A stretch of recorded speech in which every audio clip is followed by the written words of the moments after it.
교동문 찬송가 대편의 23번입니다.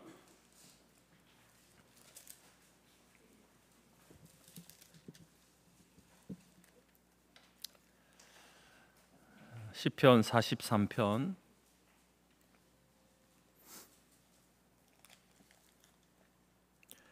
하나님이여 나를 판단하시되 경건하지 아니한 나라에 대하여 내 송사를 변호하시며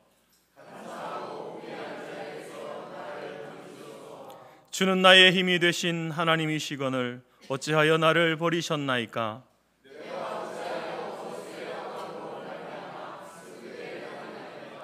주의 빛과 주의 진리를 보내시어 나를 인도하시고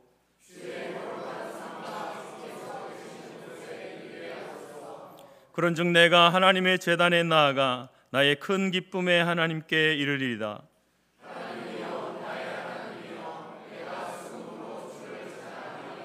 내 영혼아 네가 어찌하여 낙심하며 어찌하여 내 속에서 불안해하는가.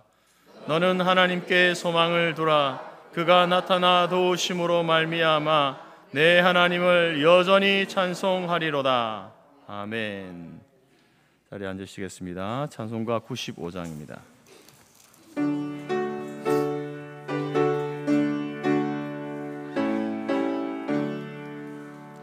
나의 기쁨 나의 소망 되시며 나의 생명이 되신 주 밤낮 불러서 찬송을 드려도 늘 아신 마음 뿐이세.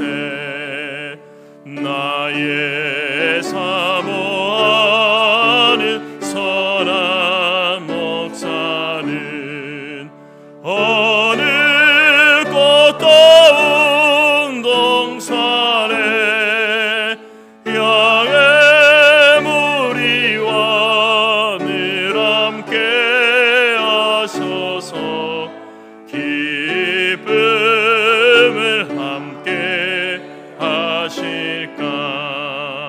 길도 없이 거친 넓은 들에서 갈 길 못 찾아 애쓰며 이리저리로 헤매는 내 모양 저 원수 조롱하도다.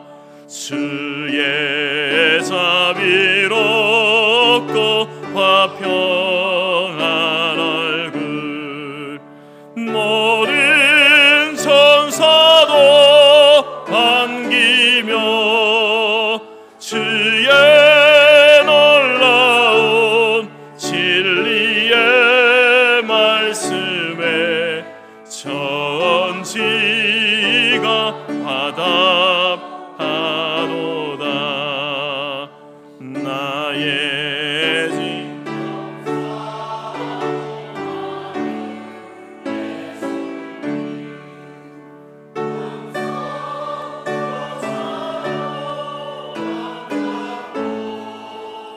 나의 생명과 나의 참 소망은 오직 주 예수뿐일세.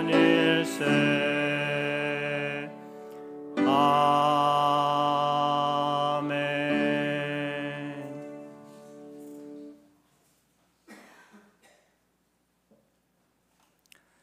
살아계신 하나님, 역사의 주관자 되신 하나님, 찬송과 존귀와 영광을 받으시기에 합당하신 하나님, 우리의 죄로 말미암아 죽을 수밖에 없는 인생을 사랑하시되 우리가 아직 연약할 때에, 우리가 아직 죄인 되었을 때에, 우리가 하나님과 원수 되었을 때에 예수 그리스도께서 우리를 위하여 죽으심으로 우리에 대한 하나님의 사랑을 확증하시고 하나님과 화목하게 하셨으며 예수 그리스도의 부활의 산 소망으로 말미암아 우리의 구원을 이루어 가도록 인도하신 그 하나님의 은혜와 그 사랑에 경배와 찬양을 올려드립니다. 지난 6개월을 되돌아보니 날아가는 화살과 같이 순식간에 지나간 시간임을 보게 됩니다. 세월을 아끼라 때가 악하니라고 말씀하신 하나님, 우리에게 주어진 인생의 삶과 그 세월을 그저 하루하루 무엇을 먹을까, 무엇을 마실까, 무엇을 입을까 염려하며 세상에 속하여 세상만 바라보다가 하나님을 잊어버리고 살아가고 있는 우리 자신을 돌아보며 주님의 용서를 구하오니 불쌍히 여겨 주시옵소서. 에스겔 선지자에게 환상으로 보여주신 주의 성전에서 흘러나오는 생명수가 처음에는 발목까지 이르고 점점 깊어져 강이 되고 그 강물을 따라 모든 만물이 생명을 얻게 되어 하나님의 은혜와 구원이 하나님의 택한 백성을 통하여 회복됨을 보이신 것처럼 우리 모두를 축복의 통로로 사용하셔서 하나님의 축복을 흘려보내는 자로, 하나님의 자녀로 살아가도록 인도하여 주시옵소서. 주님께서 우리에게 보이신 생명의 길, 그 십자가의 길을 따라 날마다 주님 앞에 나아가게 하시고, 그리하여 나의 걸어가는 길이 주님의 의로운 길이 되게 하시고, 우리 삶의 전체를 하나님이 받으시기에 합당한 거룩한 산제사로 드려지는 영적 예배가 되도록 붙들어 주시옵소서. 사단은 지금도 우리의 믿음을 흔들고 넘어뜨리기 위해 아주 작은 것에서부터 시작하여 하나님을 내 삶의 중심에서 밀어내도록 미혹하고, 이것이 습관이 되고 일상이 되어 하나님을 점점 멀리하도록 천사처럼 속삭이며 우리를 넘어뜨리려 하오니 하나님께 대한 신뢰와 믿음으로 나아가도록 도와주옵시며 사단이 틈을 타지 못하도록 우리를 강건케 하여 주옵소서. 영육으로 연약한 성도들이 예배의 자리로 나아갈 때에 이해할 수 없는 인생의 모든 고민과 염려, 걱정을 가지고 하나님의 성소로 나아갈 때에 하나님의 뜻을 성령의 지혜로 깨닫도록 인도하여 주시고, 영육간의 모든 삶을 어루만져 주시고 의인의 길은 여호와께서 인정하시며 붙들어 주심을 잊지 않도록 은혜를 베풀어 주시옵소서. 인생의 연수가 70이요 강건함은 80일째인데 육체와 마음이 점점 쇠약해져가는 연약한 인생임을 고백하오니 하나님께서 붙들어 주시는 인생이 되게 하시며 우리의 연약함과 상한 마음을 드리오니 우리를 받아주시고 회복과 새롭게 함과 의로 우리를 덧입혀 주시옵소서. 세상의 형통을 위해 이리저리 방황하지 않게 하시고 하나님 안에 거할 때에 무엇이 진리인지 분별할 수 있음을 알게 하시고 하나님을 가까이함이 주님과 나누는 교제가 장차 우리가 거할 주의 성소에서의 삶임을 알게 하시고 주님의 사랑 안에 거하는 삶이 되도록 이끌어 주시옵소서. 성교의 지경을 넓혀가는 교회로 이곳에 하나님의 교회를 세우셨사오니 우리 교회를 통하여 하나님의 사랑과 은혜가 넘쳐 흐르게 하시고 이 지역의 모든 이들이 하나님의 살아계심과 역사하심을 보게 하시며 날마다 믿는 자들을 더하게 하사 주님 앞에 나와 예배하는 은혜를 허락하여 주시옵소서. 우리의 자녀들이 하나님 중심, 말씀 중심, 교회 중심의 삶으로 믿음 가운데 굳게 서가도록 인도하여 주시옵소서. 세상이 말하는, 세상 사람들이 쫓아가는 성공의 기준이 아니라 인격적으로 하나님과 교제하며 하나님 안에서 뜻을 정하며 하나님 앞에서 자신을 정결케 하며 하나님과 동행하는 인생을 살아가도록 보호하여 주시옵소서. 학업과 직장, 결혼의 모든 문제를 하나님께 간구함으로 우리 자녀들의 마음과 생각을 지켜주시고 주님 안에서 참된 평안과 안식을 얻도록 도와주시옵소서. 군 복무와 타지와 외국에 있는 우리 자녀들의 건강과 안전을 지켜주시고 주님께서 친히 친구가 되어주사 외롭지 않도록 하시며 맡겨진 모든 일들을 잘 감당하도록 지혜와 총명을 더하여 주옵소서. 오직 하나님 안에 참된 평화와 안식이 있음을 고백합니다. 이 국가, 이 민족이 전쟁의 폐허 속에서 부강한 나라로 회복시키시고 자유민주주의로 살아가도록 주께서 베풀어 주신 은혜를 다시 기억해 하시고 말씀으로 돌아오도록 회복시켜 주옵소서. 그리하여 모이는 곳마다 찬송과 기도 소리가 울려 퍼지게 하시고 구제와 헌신, 섬김과 감사의 삶으로 찢어지고 나눠진 마음들이 하나 되도록 복음으로 다시 회복되는 나라로 다시 하나님의 사랑과 복음을 전 세계에 전하는 이 나라가 되도록 주께서 인도하여 주옵소서. 세우신 대통령과 위정자들이 하나님의 말씀 앞에 두려움과 경외함으로 순종하게 하시고 권세를 허락하신 하나님을 알게 하시며 국민을 위한다는 거짓된 속임수로 하나님을 대적하거나 말씀을 거스르는 악법들을 제정하지 못하도록 주께서 막아 주옵소서. 세계 곳곳에서 복음을 전하시는 선교사님들의 사역 가운데 날마다 새 생명이 주께 돌아오며 하나님 나라가 확장되는 은혜를 허락하여 주시고 물질과 기도의 후원이 끊이지 않게 하시며 부르심의 초심을 잃지 않고 하나님과의 날마다의 깊은 교제의 삶을 잘 이어가도록 영육 간의 강건함으로 붙들어 주시옵소서. 두세 사람이 내 이름으로 모이는 그곳에 신령과 진정으로 예배하는 그 자리에 주님께서 임재하신다 하셨사오니 이 시간 하나님의 거룩한 은혜를 갈망하며 하나님을 사모함으로 주님을 찬양하며 경배하는 우리의 예배 가운데 성령의 충만함으로 임재하여 주시고 우리의 영혼을, 우리의 삶을 회복시켜 주시옵소서.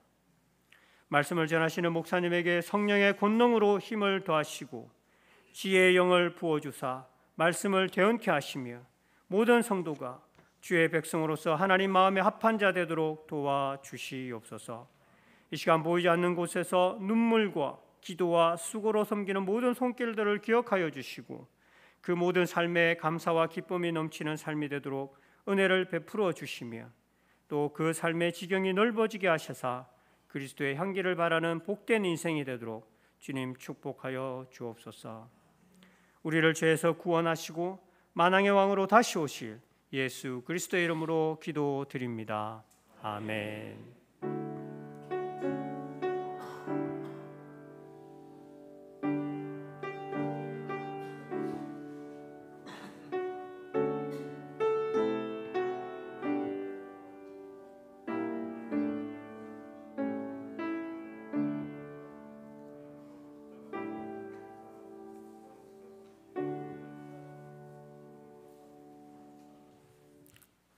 교회 소식 전해드리겠습니다.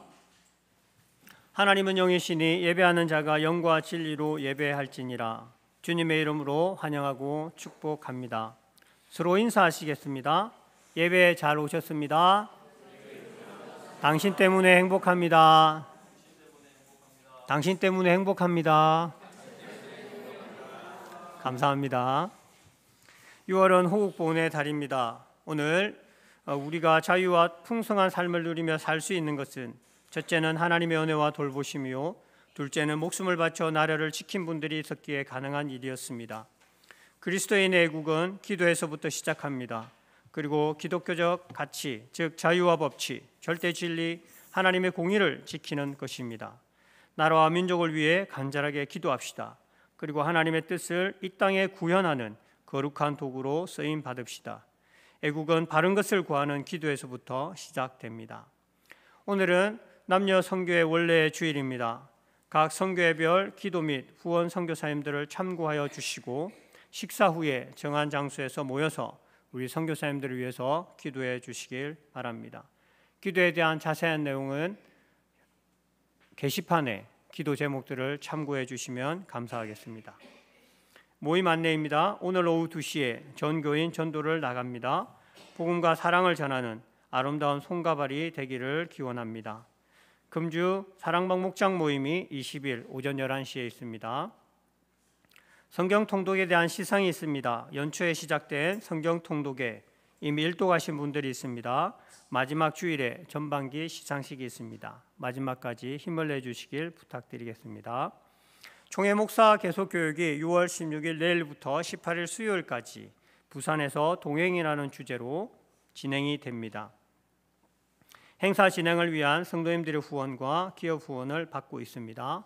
또한 이 시간을 통하여 많은 목사님들이 쉼과 안식 그리고 재충전의 시간을 가질 수 있도록 기도해 주시고 안전하게 잘 다녀올 수 있도록 기도해 주시길 부탁드리겠습니다. 최근 수산교회를 담임하고 계시는 김동규 목사님의 딸 세영양의 결혼식이 6월 21일 토요일 오후 3시 30분에 부천 소풍 컨벤션 웨딩홀 7층 베일리룸에서 있습니다. 교우 소식입니다. 김도노 목사님 오늘 2시에 동산교회 성교회 헌신예배 설교차 출타하시게 되고 담임 목사님 부부와 김도노 목사 부부께서는 총회 목사 개석교육에 참석하시겠습니다.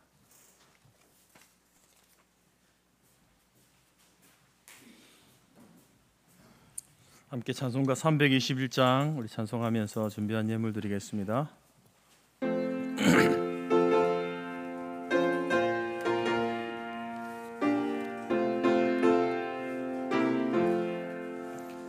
날 대속하신 예수께 내 생명 모두 드리니 늘 진실하게 하소서. 내 구주 예수여 나 구주 위에 살리라. 내 기쁨 한량 없으리. 내 갈 길 인도하소서. 내 구주 예수여 날 구원하신 예수를 일평생 의지하오니 날 영접하여 주소서. 내 구주 예수여 나 구주 위에 살리라. 내 이쁨 한량 없으리. 내 갈 길 인도하소서. 내 구주 예수여 주 십자가에 달리사 날 자유하게 했으니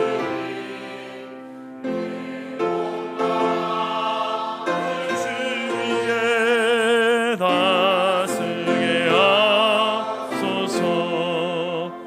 나 구주 위에 살리라.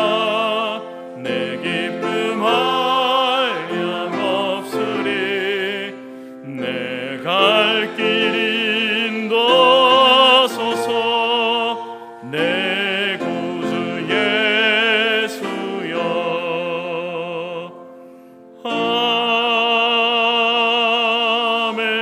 아멘.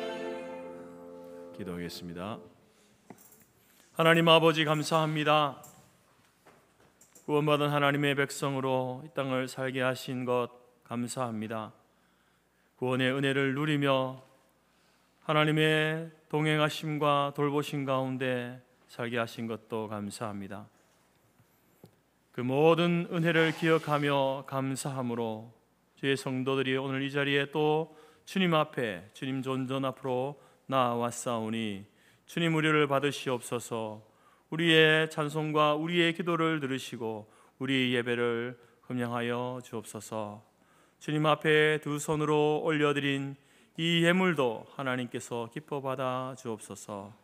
하나님의 나라 복음을 위하여서 우리에게 맡기신 것들, 하나님 우리가 우리의 삶을 위하여서 우리의 가정과 자녀를 위하여서 또한 하나님의 나라와 복음을 위하여서 이 물질을 우리에게 맡기셨는데 주여 다시 작은 것이지만 일부분을 하나님 앞에 올려드립니다. 주여 사용하여 주시고 주의 영광이 나타나는 예물들이 될 수 있도록 인도하여 주옵소서. 하나님 앞에 하나님을 사랑함과 하나님께서 우리에게 베푸신 은혜를 기억함으로 드린 예물이오니 그 마음의 중심을 하나님 받으시옵소서. 나의 가는 모든 것이 하나님의 것임을 고백하며 주의 나라와 복음과 영광을 위하여 사용하겠습니다 결단하며 드린 이 예물이 주여 하늘 아버지께서 받으시는 기뻐하시는 예물이 되게 하여 주시고 이 땅 가운데 살아가는 우리 모두에게 또다시 삶의 모든 필요를 채우시는 하나님의 은혜를 경험하는 마중물이 될 수 있도록 주여 사용하여 주옵소서. 아버지 하나님께서 시마다 때마다 불과 같은 눈동자로 도우시는 그 하나님의 도우심을 날마다 순간순간 경험하며 살아갈 수 있는 저희들의 삶이 될 수 있도록 인도하여 주옵소서. 우리 장로님의 간절한 기도의 제목들 하나님 하나도 빠짐없이 뜻이 하늘에서 이룬 것 같이 땅에서도 이루어지는 놀라운 은혜를 더하여 주시옵소서. 육신의 연약함으로 함께하지 못한 지체들 위에도 동일한 은혜를 내려주시고 저들이 우리에게 주신 그 하나님의 나라를 소망하며 하나님의 치유와 회복을 바라보며 하나님 믿음으로 승리할 수 있도록 인도하여 주옵소서. 할렐루야. 찬양대의 찬양을 기뻐 받아주시며 우리의 삶의 모든 필요를 채우시는 예수 그리스도의 이름으로 기도드립니다. 아멘.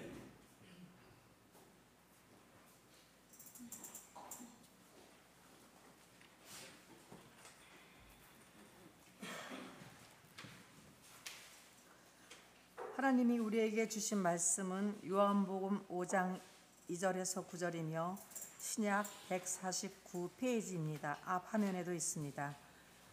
예루살렘에 있는 양문 곁에 히브리 말로 베데스다라는 못이 있는데 거기에 행각 5이 있고 그 안에 많은 병자, 맹인, 다리 저는 사람, 혈기 마른 사람들이 누워 물의 움직임을 기다리니 이는 천사가 가끔 못에 내려와 물을 움직이게 하는데 움직인 후에 먼저 들어가는 자는 어떤 병에 걸렸든지 낫게 되밀어라. 거기 38해 된 병자가 있더라. 예수께서 그 누운 것을 보시고 병이 벌써 오래된 줄 아시고 이르시되 내가 낫고자 하느냐. 병자가 대답하되 주여 물이 움직일 때 나를 못에 넣어주는 사람이 없어 내가 가는 동안에 다른 사람이 먼저 내려가나이다. 예수께서 이르시되 일어나 내 자리를 들고 걸어가라 하시니 그 사람이 곧 나아서 자리를 들고 걸어가니라. 아멘.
낮의 해가 너를 상하게 하지 아니하며 밤의 달도 너를 해치지 아니하리로다.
감사합니다. 예루살렘에 성이 있는데 예루살렘 성에 동서남북으로 해서 총 8개의 문이 있습니다. 그 8개의 문 중에 이제 동쪽에 보면 황금문, 골든 게이트 혹은 미문, 아름다운 문이라고 하는 문이 있습니다.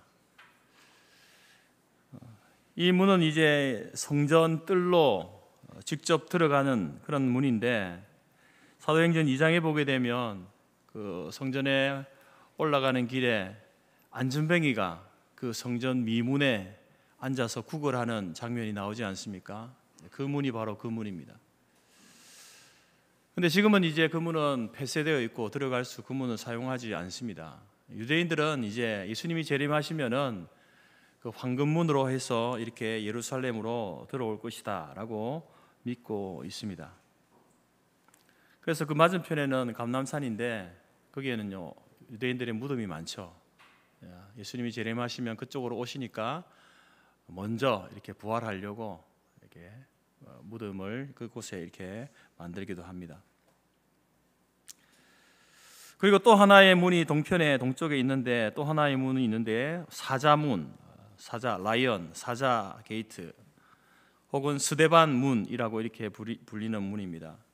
사자문이라고 불리는 이유는 이제 그 문의 위쪽에 보게 되면 사자 조각이 있거든요. 그래서 사자문이라고 부르고 있고 또 스데반 문이라고 부르는 이유는 이제 그 장소가 초대교회 스데반 집사가 순교당했던 그런 장소이기 때문에 스데반 문이다라고 이렇게 부릅니다. 근데 오늘 성경에서는 그 문의 이름을 또 다른 이름으로 부르는데 양문이라고 부르죠. 예루살렘에 있는 양문, 양의 문, 양들이 다니는 문이다라는 말입니다. 실제로 이제 성전에 제사하러 갈 때에 이 양들을 끌고 가지 않습니까? 그 양들을 이제 희생 제사로 드리기 위해서 성전에 끌고 가던 성전에 끌려 다니던 그 양이 다니던 문, 그래서 양문이라고 이렇게 부릅니다. 이 양문이 우리에게 그리스도인에게 의미 있는 이유는 바로 희생 제사의 제물로 사용했던 양들이 끌려 다니던 문이었던 그 문, 그 문이 바로 이제 우리 예수님께서 십자가를 지고 골고다로 올라가셨던 그 첫 출발, 그 처음 시작이 바로 그 장소 양문이었습니다. 그렇기 때문에 우리에게는 특별하게 여러 가지 문들도 다 의미 있는 문들이지만 그 문이 참 의미 있는 문이 되는 겁니다.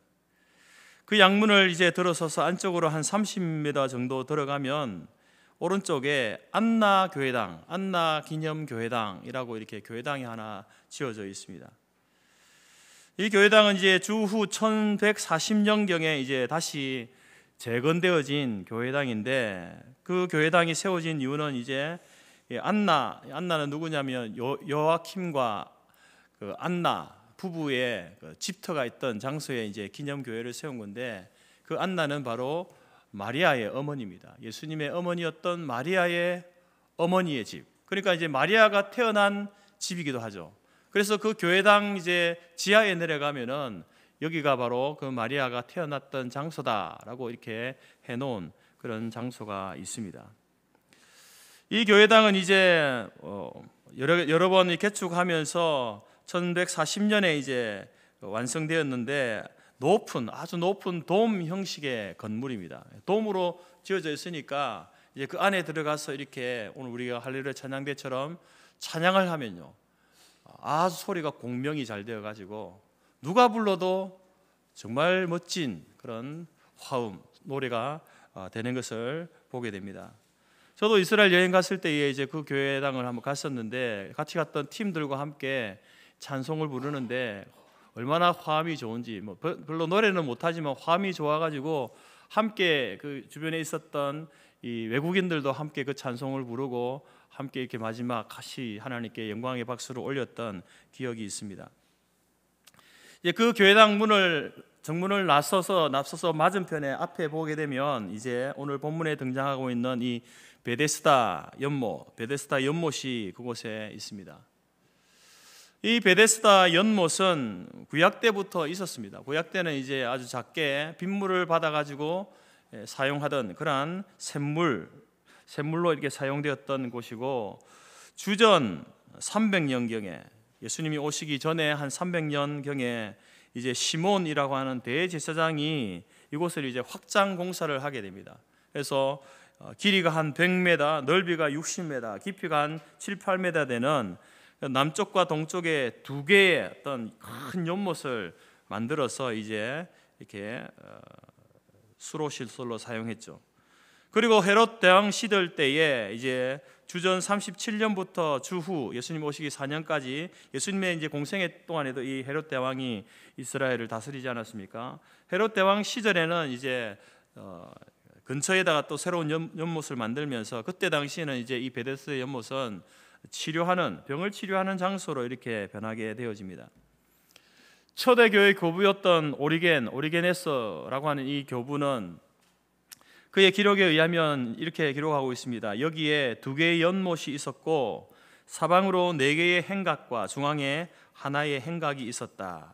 두 개의 연못이 있었다라는 그 역사적인 기록과 아울러서 오늘 본문에서도 5개의 행각이 있지 않습니까? 사방에 4개의 행각이 있고 중앙에 하나의 행각이 있어서 총 5개의 행각이 있었다라고 이렇게 기록하고 있습니다. 지금 가보면 이제 시대마다 여러 건물들이 이렇게 복합적으로 이렇게 지어져 가지고 옛날 형태의 연못은 우리가 찾아볼 수 없지만, 그럼에도 불구하고 여전히 이제 우리 베데스다 연못을 볼 수 있습니다. 베데스다는 이제 그 뜻은요, 자비의 집, 은혜의 집이라는 그런 의미입니다. 자비의 집, 베데스다 하면 우리가 뭐 요양병원, 요양원, 베데스다라고 이렇게 짓는 곳이 많지 않습니까? 그래서 자비의 집, 은혜의 집. 그래서 일부 학자들은 이곳에 바로 이제 이 그 장소 이름처럼 요양 시설이 있었을 것이다라고 이렇게 말하는 사람도 있습니다. 이러한 자비의 장소이고 은혜의 장소이지만 오늘 본문을 보게 되면 그곳에 모여 있는 사람들을 지배하는 것이 은혜, 자비가 아닙니다. 절망과 매정함, 무정함, 이것이 그곳을 지배하고 있음을 보게 됩니다. 여러분, 베데스다 연못은 이 소망을 잃어버린 사람들이 모이는 곳이 베데스다 연못이었습니다. 3절 말씀에 보게 되면 그 안에는 많은 병자, 맹인, 다리 저는 사람, 혈기 많은 사람들이 누워 있었다. 그리고 특별히 그곳에 38년 된 병자가 있다라고 이렇게 말합니다. 여러분, 이 38년 된 병자, 38년 동안 병을 앓고 있는 이 사람은 태어나면서부터 그랬을까요? 아니면 태어날 때는 정상적인 몸으로 태어났는데 중간에 병이 들어서 이 병을 갖게 된 것일까요? 알 수 없습니다. 그럼 누가 그 사람을 이 베데스다 연못 그 가로 데려왔을까? 자기의 가족들이 데려놨을까? 친구들이 데려다 놨을까? 아니면 자신의 힘으로 기어서 왔을까? 그것도 알 수 없습니다. 분명한 사실은 이 사람의 병이 38년이 되었다라는 것과 그리고 그곳에 있는 이유는 무언가 희망을 안고 자기의 병이 나을 수 있다라는 희망을 안고 그곳에 와 있었다라는 사실입니다. 왜냐하면 이제 이 베데스다 연못에 내려오는 전설 중에 하나가 뭐냐면 천사들이 가끔씩 그 연못에 내려오는데 천사들이 내려오면 물이 이렇게 움직인다는 거예요. 물이 움직이는데 물이 움직이고 난 이후에 제일 처음 그 연못으로 들어가는 사람, 그 사람은 어떤 병이 있든지 그 사람의 병이 치유되고 낫는다라는 그런 소문, 전설이 있었습니다. 그래서 이 38년 된 병자도 바로 그런 희망, 그런 소망을 안고 바로 그 베데스다 연못가에 있는 것이죠. 그런데 시간이 지나면 지날수록 이 사람의 희망은요 점점 무너져 내려갑니다. 왜냐하면 7절 말씀을 보십시오. 주여, 물이 움직일 때에 나를 못에 넣어주는 사람이 없어 내가 가는 동안에 다른 사람이 먼저 내려갑니다. 이 38년 된 병자는 혼자의 힘으로는 그 연못가로 내려갈 수 없는 사람입니다. 애를 쓰고 용을 써서 내려간다고 해도 이미 다른 사람이 먼저 싣고 올라간 이유이기 때문에 그가 내려가서 연못에 몸을 씻어도 치유되지 않는 겁니다. 그렇다고 해서 주변에 있는 사람들이 저 사람은 38년이나 되었으니까 참 너무 오랜 세월이 있었다 해서 관심을 가지고 이렇게 데려다 주는 사람도 없습니다. 왜냐하면 그 주변에 있는 사람들은요 다 자기 병이 낫기 위해서 모이던 사람 아닙니까? 먼저 내려가서 자기 병 고침 받는 그 일에 혈안이 되어 있기 때문에 다른 사람을 신경 쓸 여력이 없는 거죠. 그래서 여러분, 자비의 장소, 은혜의 장소이지만 그곳은 참으로 매정한 자비의 장소, 무정한 자비의 장소가 되어 있습니다. 그 세월이 38년이 됐다는 거예요. 38년.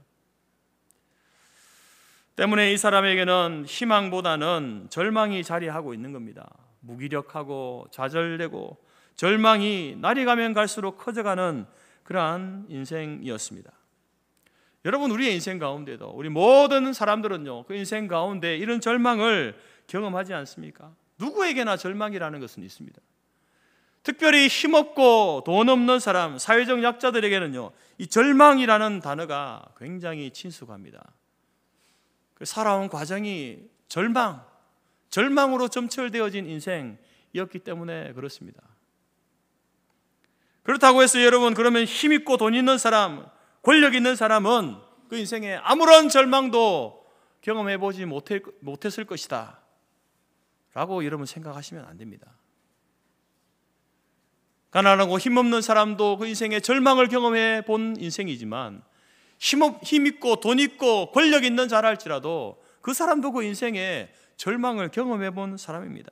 저마다 사람들은 색깔만 다를 뿐, 절망의 색깔이 다를 뿐이지 저마다의 절망을 안고 살아가는 것이 우리 인생이다라는 겁니다. 차이는 무엇인가? 무엇이 차이인가?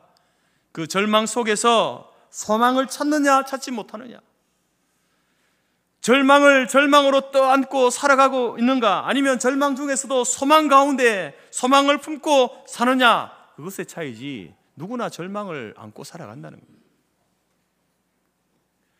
오늘 이 베데스다 연못에 일어난 이 사건은요 절망 중에 있을 때에, 깊은 절망 중에 있을 때에 우리가 무엇을 소망해야 하는지를 우리에게 보여주고 있는 말씀입니다.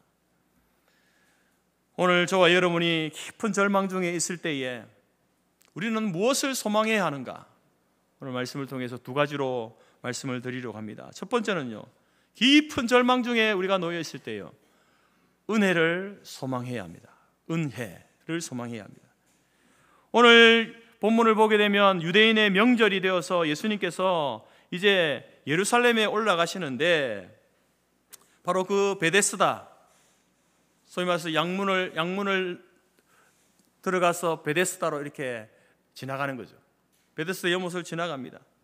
그런데 거기에 많은 병자들이 자리를 깔고 물이 움직이기만을 기다리고 있습니다. 모든 사람들이, 거기에 있는 사람들은요 언제 물이 움직이나, 밤이고 낮이고 물이 움직이는 때만 기다리고 있는 거예요. 왜냐하면 천사는 보이지 않으니까. 근데 물이 움직이는 거예요. 갑자기 물이 움직이는 거예요.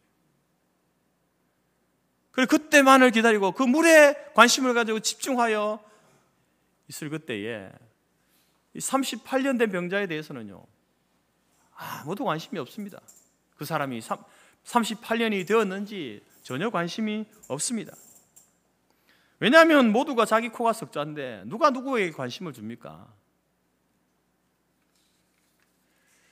그때 그 38년 된 병자를 주목하여 보는 분이 계십니다. 양문을 지나서 베데스다 연못을 지나는 그때에 38년 된 그 병자를 주목하여 보는 분이 계신데 바로 그분이 예수님이십니다. 여러분, 그 베데스다 연못에는 우리가 상상해 볼 수 있는 게 수많은 사람들이 그곳에 모여 있었을 것이다 라고 우리는 짐작할 수 있습니다.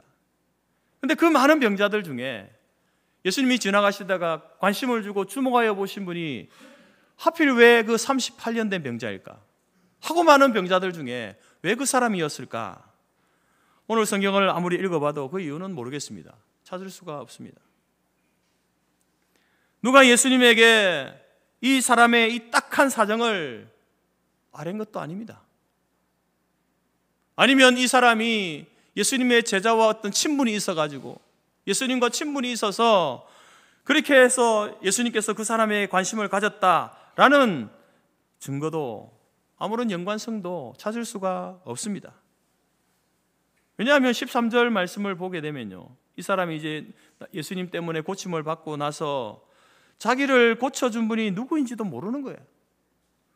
예수님께서 질문을 하잖아요. 네가 낫고자 하느냐? 질문을 하면서 이제 고침을 받지 않습니까? 고침을 받고 나서 알고 보니까 자기를 고쳐준 분이 누군지도 모르는 거예요.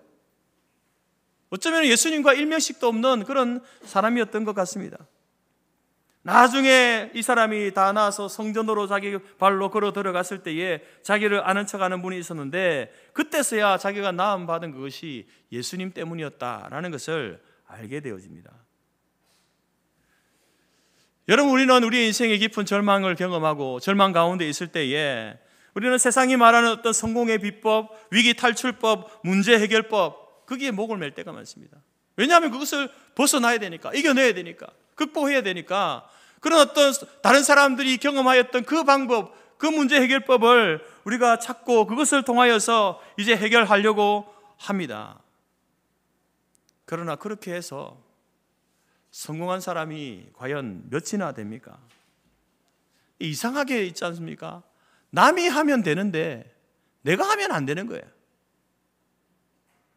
그 남이 성공한 것을 그런 책을 통해서 기록한 것 아니겠습니까?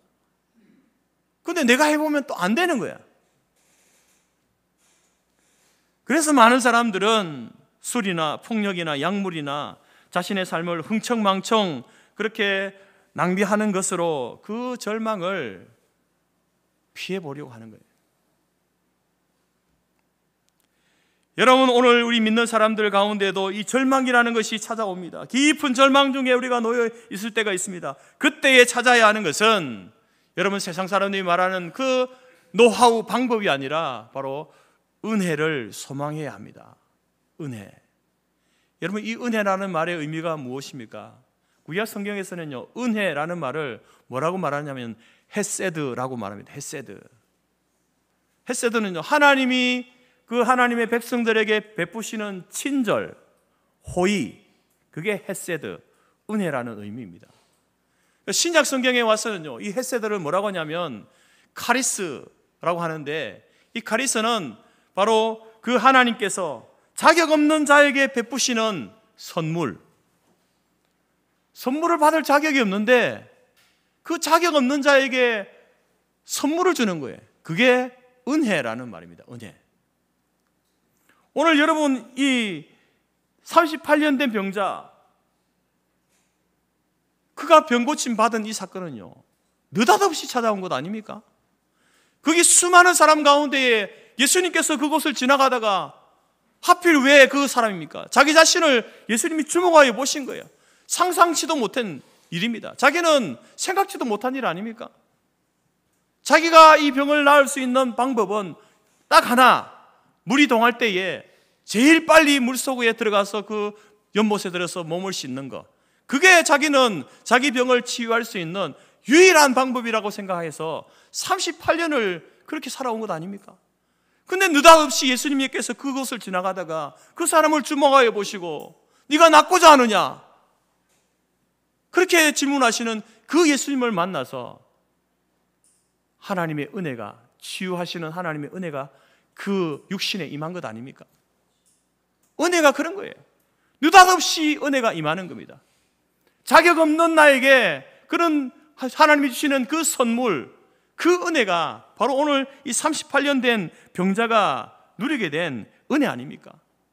여러분, 우리도 우리의 인생에 깊은 절망 속에 있을 때에 다른 것에서 여러분 해결책을 찾고 문제 해결을 하려고 할 것이 아니라 이런 하나님의 느닷없는 은혜, 자격 없는 나에게 베푸시는 그 하나님의 은혜를 소망해야 한다는 겁니다.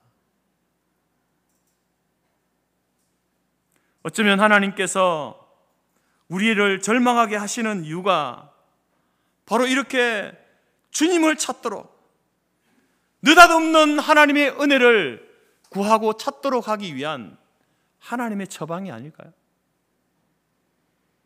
세상의 다른 것으로 문제를 해결해 보려고 하고 자기의 절망을 극복해 보려고 하는, 그렇지만 그 절망을 이겨내지 못하는 인생들을 향하여서 느닷없이 찾아오시는 그 하나님의 은혜를 구하라고, 찾으라고 우리에게 절망이라는 것을 두신다는 겁니다. 그런 하나님의 은혜를 경험한 시인은 이렇게 고백합니다. 환난 날에 나를 부르라. 내가 너를 건지리니 네가 나를 영화롭게 하리라. 환난 날에 누구를 부르라는 거예요? 하나님을 부르라. 하나님의 은혜를 구하고 찾으라. 그러면 내가 너를 건지리라. 여러분, 깊은 절망이 여러분 가운데 찾아올 때에 그때 여러분 주변을 두리번거리지 마시고요, 책을 뒤적거리지 말고 하나님의 은혜를 구하고 찾으시기 바랍니다. 그 하나님의 은혜가 마치 여러분 갑자기 우리에게 찾아온 손님과 같은 거예요. 아주 기쁜 소식을 가지고 온 손님과 같은 게 바로 하나님의 은혜입니다. 예상치도 못한 손님이죠. 기대하지도 않았던 손님이지만 그러나 좋은 선물을 가지고 오는 거예요. 우리 쪽에서 볼 때는요, 느닷없이 온 거예요. 갑작스럽게 일어난 일 아닙니까? 38년 된 명자가 예수님이 지나가니까 막 기대하고 있었나요? 그건 아니잖아요.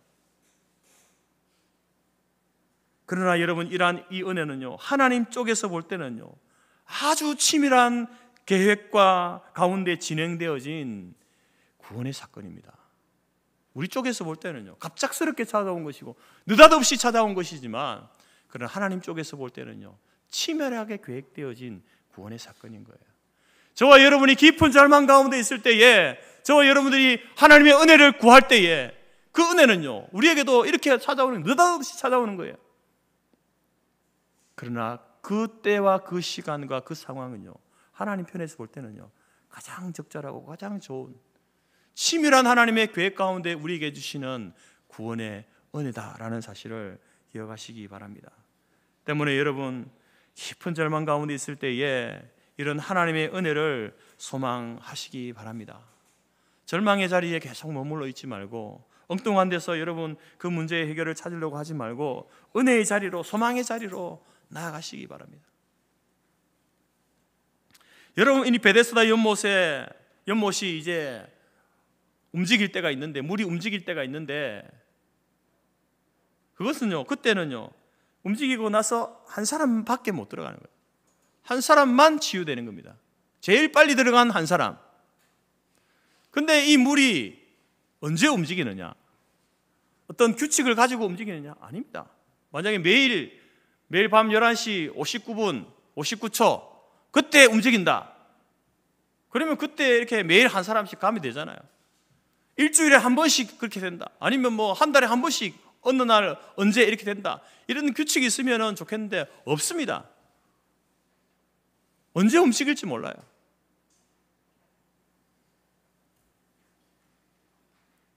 그래서 모든 사람들이 거기에만 집중하고 있는 겁니다. 그러나 이런 하나님의 은혜는요, 어떻습니까? 하나님의 은혜는 누구나 받을 기회가 열려 있는 거예요. 누구에게나 열려 있습니다. 그 하나님의 은혜는 한 번에 한 사람이 아니라 여러 사람, 모든 사람이 그 대상이 될 수도 있는 거예요. 여러분, 그곳에 있는 연못에 있는 병자들은요, 자기가 사지를 발을 움직여서 자기가 걸어 내려갈 수 있는 사람이 먼저 치유받을 수 있는 곳이에요. 걷지 못하는 사람은 그나마 그래 돈이 있어가지고 자기의 침상을 들어줄 사람을 구해놓은 사람만이 치료받을 수 있는 겁니다. 그럼 그것도 안 되는 사람은요, 가족 중에 어떤 힘 있는 권력 있는 사람이 있어서 연못 가까이 가장 좋은 자리를 차지할 수 있는 사람, 그 사람이 치유될 가능성이 많죠. 그런 자격과 조건이 다 되어져야 되는 거예요. 그러나 하나님의 은혜는 어떻습니까? 아무런 자격과 조건이 없어도 우리에게 베푸시는 하나님의 선물이 하나님의 은혜 아닙니까? 나는 자격이 안 돼요. 조건도 안 돼요. 근데 그 하나님의 은혜는요, 우리가 구하고 찾을 때에 느닷없이 찾아오는 거예요. 느닷없이 베풀어 주시는 거예요.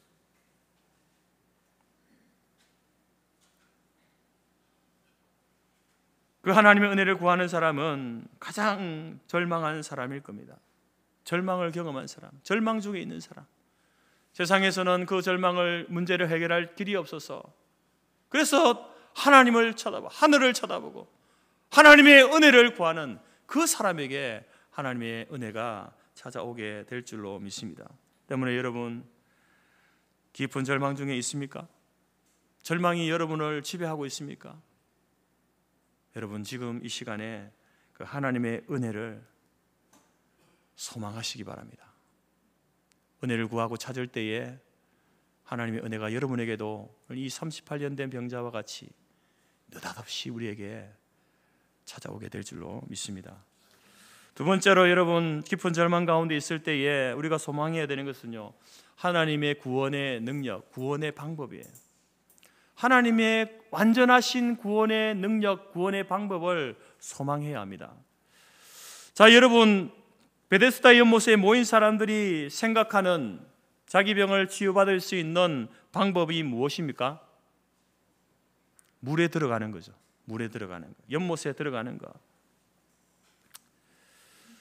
그런데 여러분, 오늘 예수님께서 38년 된 병자를 고치실 때에 그 고치시는 방법은요, 다른 방법입니다.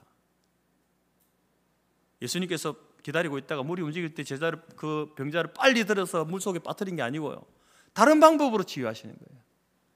8절 말씀 보십시오. 예수께서 이르시되 일어나 내 자리를 들고 걸어가라. 일어나 네 자리를 들고 걸어가라. 예수님의 치유 방법은요, 물에 들어갈 필요가 없는 거예요. 도와줄 사람도 필요 없습니다.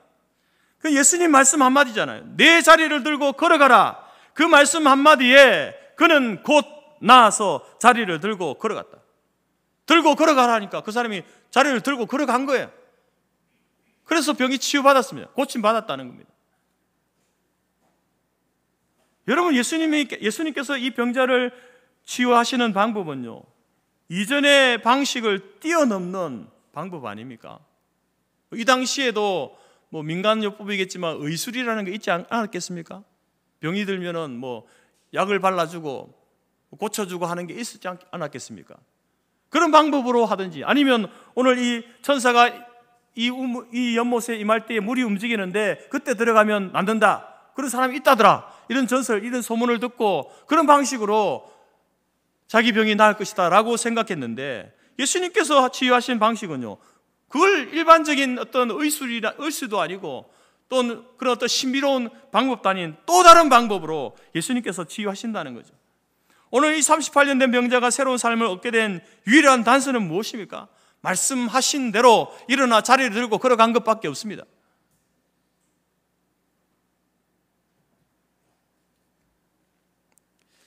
저는 이 본문의 말씀을, 이 사건을 보면서 이런 생각을 해봤습니다. 그러면 그곳에, 그 베데스다 연못 주변에 이 38년 된 병자보다 더 오랫동안 병을 앓고 있는 병자는 없었을까? 저는 있을 수 있다고 생각합니다. 어쩌면은 그 물속에 들어가기를 위해서 평생을 그곳에 있다가 끝내 들어가 보지 못하고 거기에서 인생의 마지막을 마감한 사람도 있지 않았겠습니까?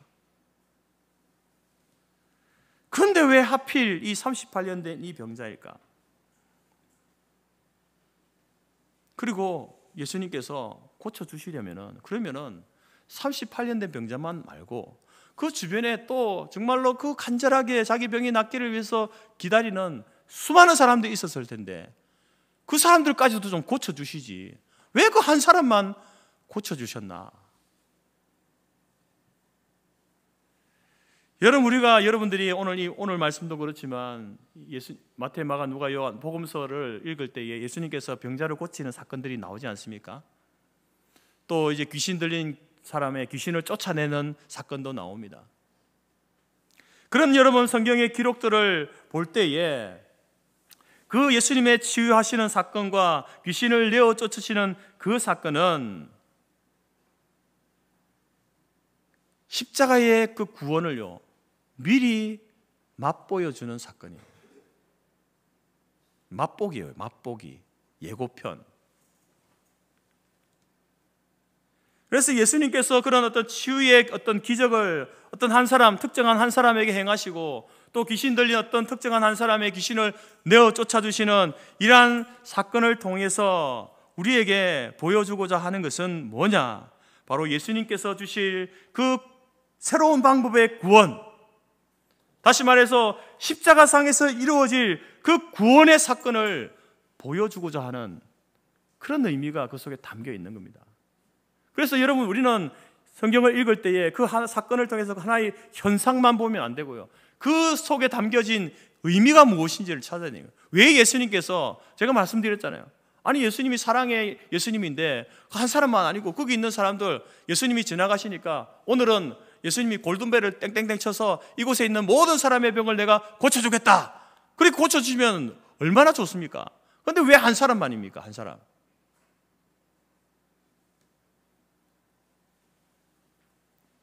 여러분, 지금 이 38년 된 병자를 제외하고 그날 이 사람을 제외하고는 다른 모든 사람들은 여전히 자신의 절망적인 상황에서 구원받지 못하고 있잖아요.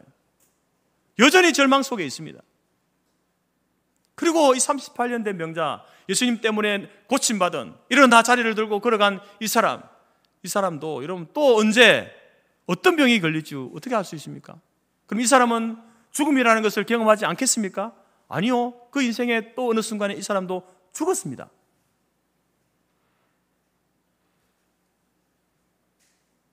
예수님께서 이 38년 된 병자를 일으키신 것은 지금 예수님의 치유는요 불완전해 보이죠. 왜? 또 병이 걸릴 수 있으니까.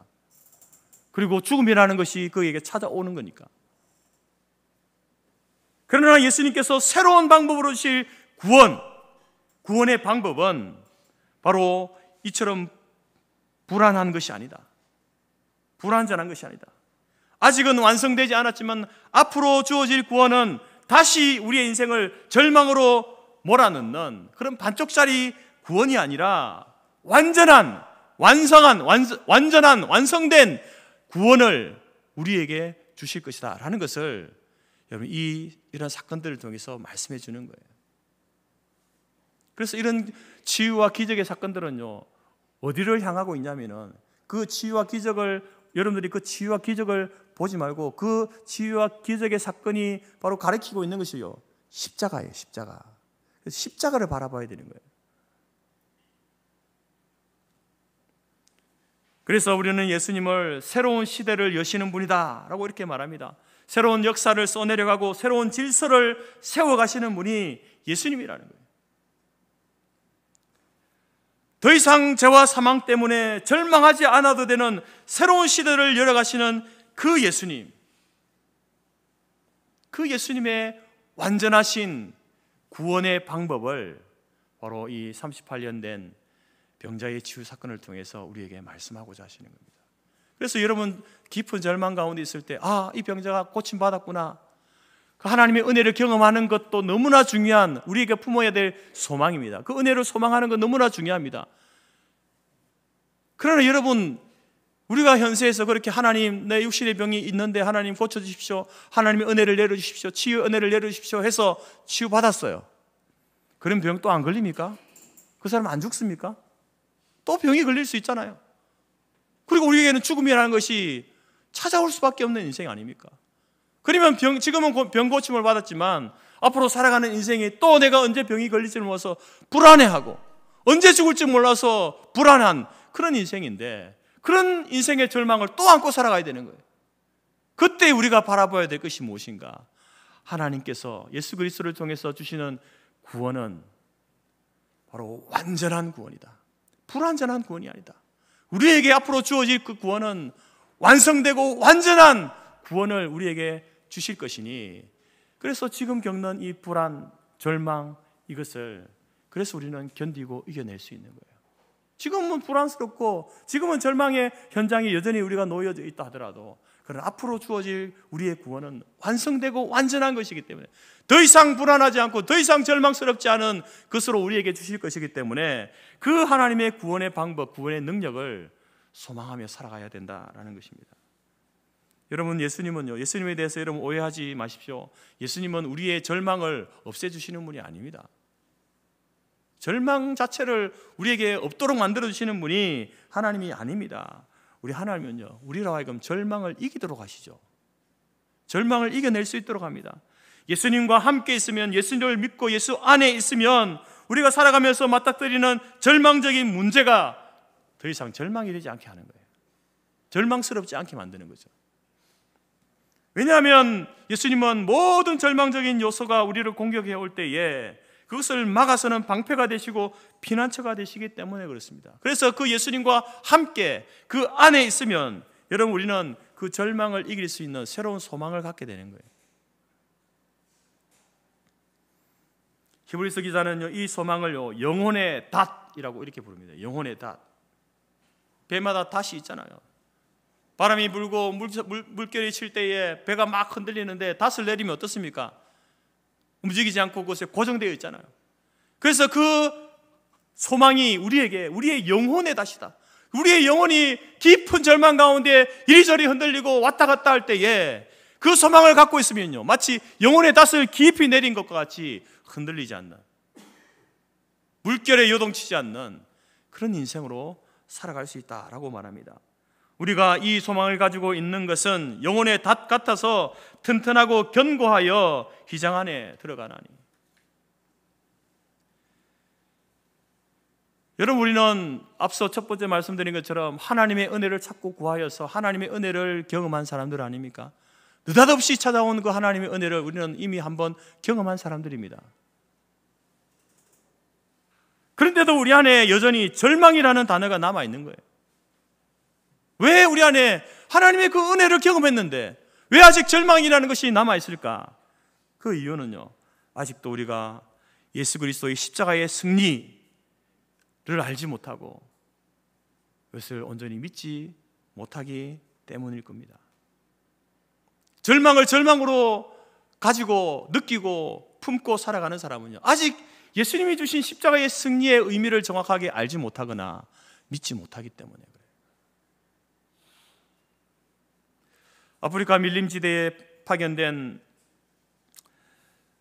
부대가 있었는데 그 부대가 이제 밀림 한가운데에서 적들에게 포위당해서 전멸당하고요, 한 사람의 병사만 살아남게 되었습니다.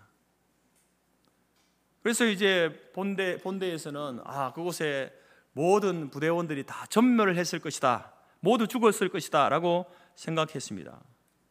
그런데 6개월 뒤에 한 병사가 홀로 단신으로 그 밀림을 헤쳐나와 구조되게 된 거예요. 그 사람이 이제 그 사람을 발견했을 때에 그 사람의 손에 이렇게 종이가 구겨져 이렇게 지어져 있었습니다. 그 손에 지어진 그 지도를 보면서 사람들이 생각했습니다. 역시 그가 그 길도 없는 밀림을 그렇게 헤쳐 나올 수 있었던 것은 밀림의 지도를 가지고 있었기 때문에 살아날 수 있었구나 라고 생각했는데, 근데 그가 가지고 있던 구겨진 그 지도를 펼쳐보니까 밀림의 지도가 아니라 영국 지하철 노선도 거예요. 그런 그 영국 지하철 노선도 지도를 보면서 나는 반드시 살아서 내가 조국 영국으로 내가 돌아갈 것이다 라고 하는 그 희망을 품고 살았던 겁니다. 그 희망을 품고 사니까 그 밀림을 끝내는 헤쳐나와서 살 수 있었다라는 거죠. 사랑하는 성도 여러분, 하나님의 느닷없는 은혜를 경험하고 나서도 여전히 절망 가운데 있습니까? 절망스러운 사건으로 인하여서 어찌할 바 몰라 안절부절하고 있습니까? 왜 하나님께서는 그 절망의 찌꺼기를 우리에게 남겨두셨을까요? 물론 우리의 불신 때문이기도 하지만, 그러나 그 절망의 찌꺼기를 하나님이 남겨두신 이유는 바로 완전히 새롭게 하실 하나님의 구원의 능력을 소망하라는 암호, 메시지 아닐까요? 느닷없는 하나님의 은혜를 경험하면서 그 이후로부터 우리는 절망이라는 것이 우리 인생에 사라졌다, 그게 아니라 여러분, 그 은혜를 경험하고도 우리는 절망 가운데 살아갑니다. 그런데 하나님이 그것을 우리의 인생 가운데 남겨두시는 이유는 너에게 주어질 그 은혜는, 지금 네가 미리 맛본 은혜는 그게 전부가 아니야. 새로운 방식으로 완전하게 더 이상 불안함과 절망이 없는 방식으로 너를 치유하고 회복하고 구원하실 하나님의 구원의 방법, 구원의 능력을 네가 소망하면서 살아가야 돼. 그 메시지가, 그 암호가 그 절망 속에 담겨져 있는 겁니다. 기억하십시오. 절망을 이길 수 있는 힘은 소망입니다. 여러분, 우리도 이 38년 된 병자에게 임한 느닷없이 찾아온 하나님의 은혜를 소망하시기 바랍니다. 그 소망 가운데 살아가십시오. 그 소망 가운데 살아가지만, 은혜 가운데 살고 있지만, 그럼에도 불구하고 아직 남아있는 절망의 찌꺼기, 내 속에 남아있는 절망의 찌꺼기를 바라보며 나에게 베풀어질 새로운 방식의 완전한 하나님의 구원의 능력, 구원의 방법을 소망하며 나아갈 수 있기를 바랍니다. 잠언 말씀 가운데 악인은 그 환난에 엎드러져도 의인은 그 죽음에도 소망이 있다. 의인은요, 하나님의 은혜를 경험하고 그럼에도 불구하고 절망의 찌꺼기가 남아있는, 그런데도 하나님의 은혜, 하나님의 그 구원의 방법을 신뢰하고 나아가는 사람에게는요, 죽음에도 소망이 있다는, 죽음에도. 사람들은 죽음을 절대적인 절망이라고 말하는데 우리는 어떻다는 겁니다. 그 죽음이 찾아와도 그 죽음 안에 소망이 있음을 본다는 겁니다. 왜 그렇습니까? 그 죽음을 이길 능력이 예수 그리스도 하나님에게 있기 때문에 그렇다라는 겁니다. 오늘 우리가 인생을 살아가면서 우리 안에 남아있는 이 절망의 찌꺼기가 아무리 크고 아무리 절망적인 일을 몰고 온다 하더라도 예수님께서 약속하신 현세에 대한, 내세에 대한 소망을 붙들고 나아간다면, 하나님의 은혜를 구하는 그 은혜의 소망을 두고 하나님의 구원의 방법, 구원의 능력의 소망을 두고 살아가는 사람은요, 모든 절망을 견디고 이겨낼 수 있습니다. 이 예수님을 나의 소망으로 삼아 하나님의 은혜를 현재에 누리며, 그리고 완전한 구원의 능력을 소망하며 그 주어질 그 완전한 구원을 바라보며 살아가는 복된 삶이 저와 여러분의 삶이 되어지기를 주님의 이름으로 축복합니다. 기도하겠습니다. 하나님 아버지, 우리가 인생을 살아가면서 우리도 깊은 절망을 경험할 때가 있습니다. 그때에 이리저리 주변을 둘러보지 아니하고 하나님의 은혜를 구하고 찾게 하여 주옵소서. 자격 없는 나에게 느닷없이 주시는 그 하나님의 은혜를 소망하게 하여 주옵소서. 하나님의 은혜를 누리며 살아가지만 여전히 우리 안에 남아있는 절망의 찌꺼기를 바라보면서 온전하고 새로운 방식으로 우리의 모든 불안과 절망을 없이 하실 하나님의 구원의 능력, 구원의 방법을 소망함으로 절망적인 모든 상황을 이겨내고 극복하고 하나님이 주시는 그 소망의 기쁨 안에 날마다 살아가는 우리 모두가 될 수 있도록 인도하여 주옵소서. 예수님의 이름으로 기도드립니다. 아멘. 찬송가 488장입니다.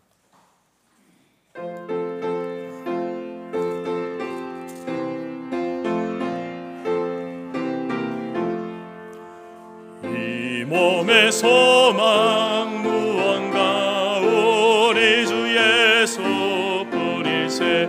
우리 주 예수밖에는 믿으리여 주 없도다. 주 나의 반석이시니 그 위에 내가 서리라. 그 위에 내가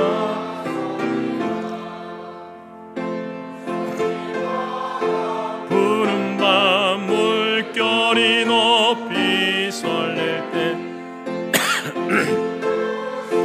은혜의 소망에 닻을 주리라. 주 나의 반석이시니 그 위에 내가 서리라. 그 위에 내가 서리라. 세상에 믿던 모든 것 끊어질 그날 되어도 구주의 언약 믿사와 내 소망 더욱 크리라. 주 나의 반석이시니 그 위에 내가 서리라. 그 위에 내가 서리라. 바라던 천국 올라가 하나님 앞에 배울 때 구주의 의를 힘입어 어여시 바로 서리라. 주 나의 반석이시니 그 위에 내가 서리라. 그 위에 내가 서리라. 아멘. 기도하겠습니다. 지금은 우리 주 예수 그리스도의 은혜와 하나님 아버지의 크신 사랑과 성령의 교제 교통 충만케 하신 은혜가 깊은 절망이 찾아올 그때에 느닷없이 찾아오시는 하나님의 은혜를 구하고 찾으며 또 그 은혜를 경험하여 살아가지만 절망의 찌꺼기로 괴로워할 때에 새로운 방식으로 더 이상 절망과 두려움이 없는 온전하고 새로운 방식의 하나님의 구원의 능력과 구원의 방법을 소망함으로 인생의 모든 절망을 극복하고 견디고 이겨내며 살아가기로 마음에 소원하고 작정하는 모든 성도들 머리 위에와 그들의 가정과 기업과 자녀와 우리가 속한 성터 교회와 재건재단 위에 지금부터 영원토록 함께 있을지어다. 아멘.